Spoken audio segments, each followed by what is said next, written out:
Polity அப்படின்ற பொறுத்த வரைக்கும் நம்ம எதுல முதல்ல ஸ்ட்ராங்கா இருக்கும்? பொலிட்டிக்கல் சயின்ஸ் அப்படின்றது சார் நம்ம வந்து ஒரு அட்வொகேட் ரேஞ்சில் நம்ம கம்ப்ளீட் தரோடா இருக்கணுமா அப்படின்றது அவசியம் கிடையாது. பொதுவாக பாலிட்டி அப்படின்னு நம்ம எடுக்கும்போது முதல்ல பள்ளி பாட புத்தகங்கள்ல ஒரு தெளிவு நிலைகள் இருக்கும் ஓகேங்களா. ஸோ அதில் கொஞ்சம் ரிலேட்டடாக கொஞ்சம் தான் இருக்கும். பள்ளி பாடத்தை தான் நம்ம முதல்ல கம்ப்ளீட்டாக கவர் பண்ணியிருக்கணும்.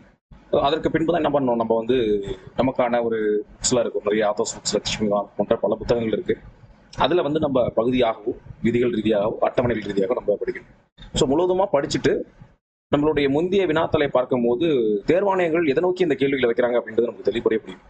ஸோ அப்போ வந்து விதிகளை மையப்படுத்தியும் அந்த கேள்விகள் இருக்கு.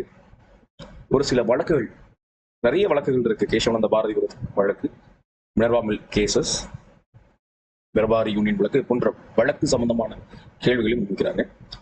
கரெக்டா சொல்லணும்னா அந்த பார்ட் 1ல இருந்து இந்த பார்ட் 6 வரைக்கும் தான் அவருடைய கேள்விகள் அதிகபட்சமாக இருக்குது.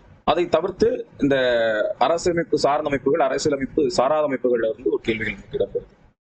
இப்போ நம்மளுக்கு கிட்டத்தட்ட ஒரு 10ல இருந்து ஒரு 20 கொஸ்டின்ஸை பார்க்கும் போதே நமக்கு ஒரு தெளிவு நிலை அடைஞ்சிடும் இந்த குவாலிட்டி. அதனாலதான் நம்ம முந்தைய வினாத்தாள்களை பார்க்கணும்.